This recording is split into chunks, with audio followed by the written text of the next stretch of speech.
Hello, this is Jason. And he's Greg, and this is another episode of Retro Collectors.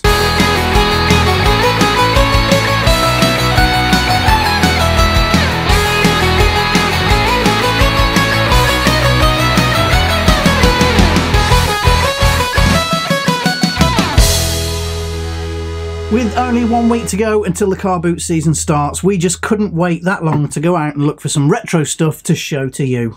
So that means another trip to my favourite places. Yes, it's the charity shops. And we also tried our luck at an outdoor auction.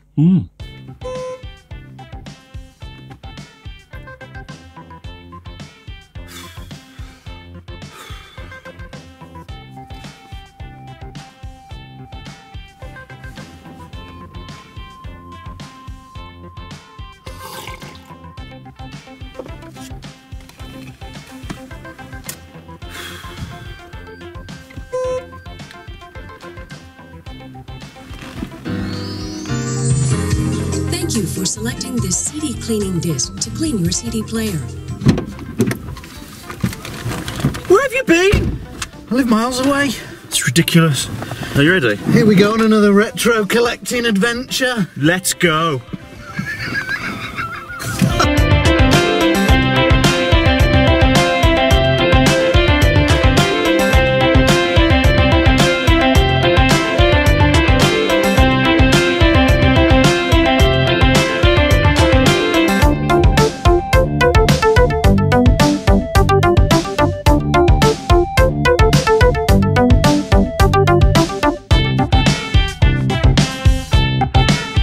Now, every Friday where we live, there's a local auction, and this morning, very early, wasn't it? Well, it was for me. Early for you. For me, yeah. But we went to this auction, didn't we? We did. And it was fun. And this is what we found. I'm not going to believe this.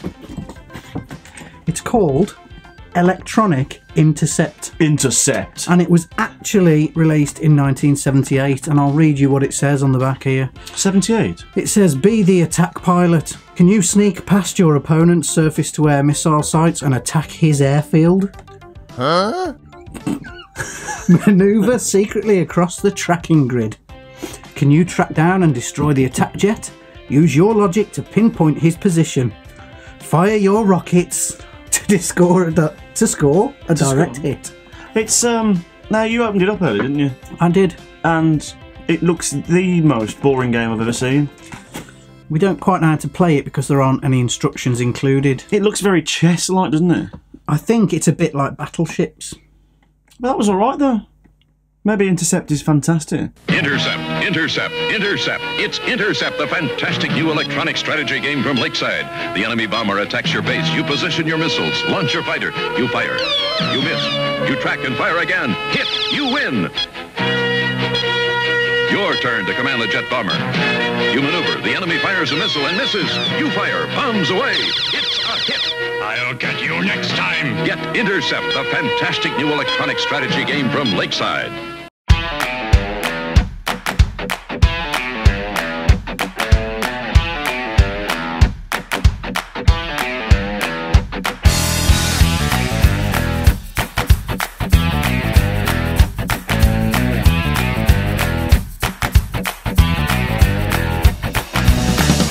It's Friday! It's 5 to 5!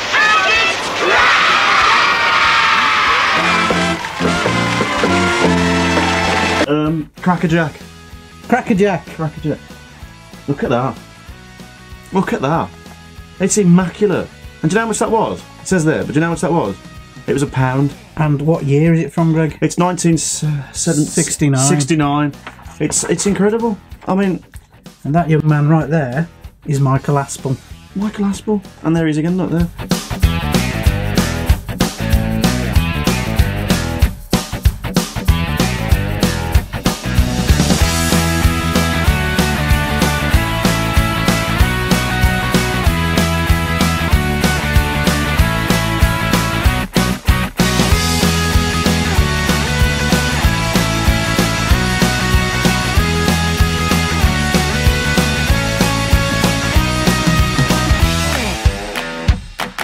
Now, back in the 80s, some of you may have had an Intellivision console. I have, in fact.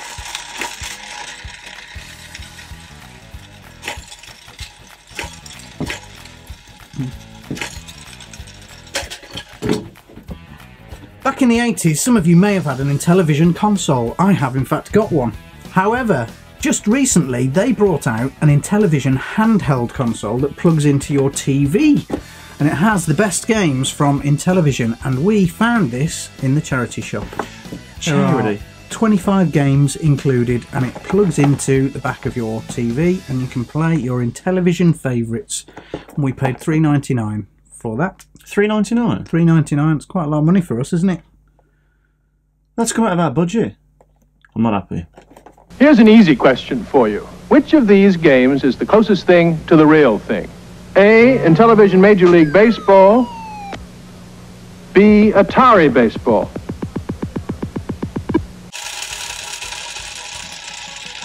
Do you want me to tell them about this? Well, this is a Sonic the Hedgehog electronic game. Now, it's slightly newer than what we usually go for, isn't it? It's the year 2000, but because it's got Sonic on it, we had to buy it, didn't we? Sonic on it. Sonic on it. And how much was this, Jace? $2.99? $2.99. And it actually works and everything, and just for fun, it's got a spinning thing. It just goes... It does nothing to do with the game. But you like it. It's just fun. Look. It's just going round. Look, it's going round, Jason. Look, it goes round and round, the ball does. And you do that. It just goes round. Jason, look. See it going round. I mean, I don't know what the game is, but this goes round and round, Jason. Jason! Jason! This goes round...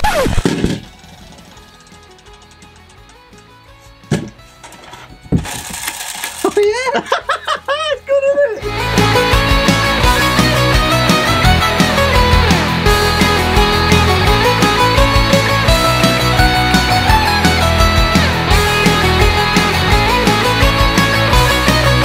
Now, if you've seen the other episodes or any of our podcasts, you might know that I have a bit of a thing for big box VHS videos. He has got a bit of a thing for big box VHS videos. And we found a cracker today. It's actually from... Cracker Jack! Cracker Jack! Oh, just me, sorry. It's actually from 1990, and it's a film called Millennium. Millennium. Which, if you haven't seen it, was actually quite a good film about time travel and starred the gorgeous Cheryl Ladd. I nearly said Chris Christopherson then.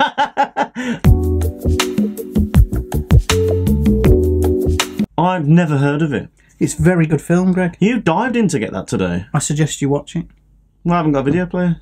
It's probably on DVD. I don't want to. Do not be afraid.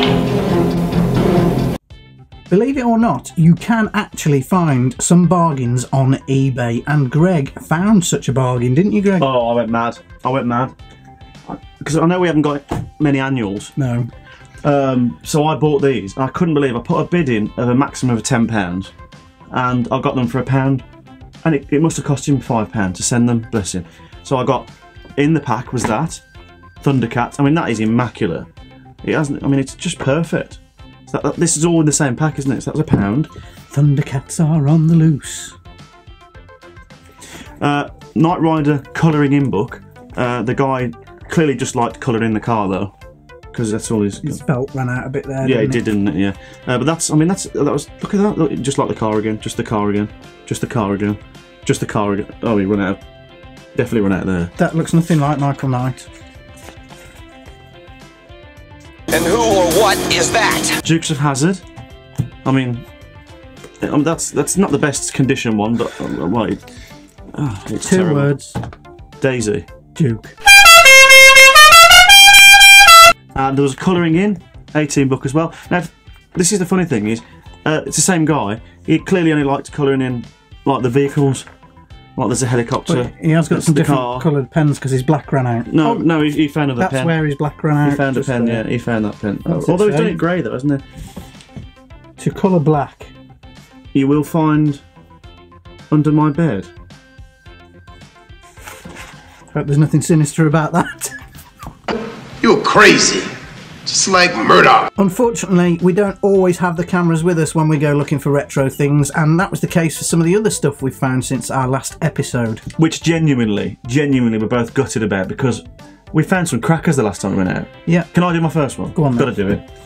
I've already got this, by the way, myself. I personally have bought brand new this. But when you go into a charity shop and you see this, you can't not buy it. It's only the remote control Knight Rider car. Control Knight Rider. Now, like I said, I've got it already, but you can't not buy it again. £4, wasn't it? It's just a remote control car, but it's just... I mean, as a child, I would have done anything to have this. This was one of the things I wanted as a child that I never got, was a remote control Knight Rider car. I mean, it's relatively new. It's obviously, it's not the 80s version, because they were terrible, weren't they? And then, you know, the 80s ones as well, they never did the wheels the same colour as the car. They were always silver for some reason. I don't know what, you don't know what I'm talking about, do you? No. But they were always silver, I don't know why. The only thing I don't get is, what's that? I don't know. It's like a bumper on the front. And it did come with a remote control, didn't it, Greg? Yeah, this one here? Yeah. It's a bit battered. See, mine's brand new, you see. Mine's been very looked after, but this is... But we only paid £4 for £4. I mean, for £4 you can't really... It's just crap, isn't it? It's rubbish. 키트는 정말 멋진 친구야. So there, Jason. I see you're sporting a new jumper today. It's nice, isn't it? It's a really nice jumper. Do you like the Turtles, Jason? I love the Turtles, Greg. Really, Jason? So imagine how happy I was. Was you, Jason? When I found this.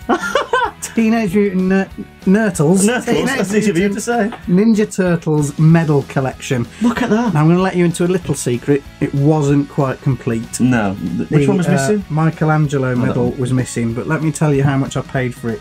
With all the medals except Michelangelo, this was 25p in a local charity shop, which I popped into on my lunch break from work. I then purchased a Michelangelo medal on eBay for 99p, so all in all, it cost me £1.24. What would that go for now, on its own, if you sold it? About £20, I think. Really? I love being a turtle! Now, this month I also went to another indoor auction and unfortunately didn't have the camera with me because it was a spur of the moment thing. But when I was in there, I bought a couple of lots. One of which, Greg, were these Wuzzles. I bet you look brilliant buying these, Jason. Remember these? Yeah. Can you hold those? I can, yeah. Do you want me to hold them now? Yeah. Okay. Thanks. These Wuzzles. At the same auction, I bought another lot which was described as handheld electronic games, and in the lot were two things, one of which was this Grandstand Scramble game, which works. That's the thing, you see. You never know it's going to work, do you? So you're always taking a gamble. But how lucky are you? I know. So this will now go with my Astro Wars game that we've got. That's great. Fantastic. What did you pay for the both of these, by the way? £7 for the lot. This is the best one. In the same lot was a boxed Game Boy Advance. Now, slightly later in terms of its age, however, still fairly decent buy there. £7. The only problem is when I got it home and opened it up, the Game Boy Advance inside was the wrong colour. It doesn't really matter. It's actually a box for a purple Advance, and there's a white one in there. So we'll be on the lookout for a purple Game Boy Advance when the car boots start next week, Greg. Ghostbusters. And look what I found when we was... What was that, Greg? That's really nothing to do with me, Jason. I'm not touching it. It's not mine. Well, I didn't buy it. It must have just come in the bag. I mean, it just I love you, my little pony. I broke it. I found all these Ghostbusters figures. Look how good are these? They all just come in a bag. 50p. Look at these. Every single one. The whole bag was 50p. 50 pence. Because this guy, you know, he does this. Did you know that? Well, I haven't even looked at them yet. I knew there was Ghostbusters, so I had to buy them. So there you go. Look, yeah, here they all are. I have no idea what these bits are. They're ghosts. Oh, they're ghosts. Oh, so you got that. It's a shame it isn't a full set, that but one just looks wrong. In so many ways. Here's a little tip for you if you are on the lookout for things in... Greg, we've started. Here's a little tip for you if you are on the lookout for things in charity shops. I happen to be in a charity shop and I had a glance in the back room. Ooh. And on the shelf I saw something that caught my eye. Ooh. And I asked the lady in charge if it were for sale, and she said yes, it's all for sale, and she pulled this out. Huh? Oh, right. Wow. The original Game Boy Legend of Zelda Link's Awakening, and she passed it to me to have a look. I opened it up and inside was the game. Isn't that just brilliant? And instruction manuals. And an extra bonus, a Game Boy Pocket manual. And then she proceeded to tell me that it's £2.50. Did you haggle? No, I just bought it for £2.50. That's unlike you not haggling. I know. I've only got £1 on me. But I thought that £2.50 was a bargain. Hi, Rick Mail here. I don't know if you're like me, immensely rich, talented, handsome. Isn't it a bore?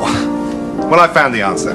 Zelda Link's Awakening from Nintendo. You play a medieval elf named Link. You travel through many worlds, meeting endless characters on your eternal adventures. So hey, next time you're Rick Mail, why not try Zelda Link's Awakening? I think you'll like it. Ciao. So that's about it for this episode of Retro Collectors. Really thrilling this time, wasn't it? It was better than the last one. Well, we're getting there, aren't we? We hope you've enjoyed the things that we've found. We're always on the lookout for retro things, and we are constantly working on more episodes, so watch this space. You're constipated?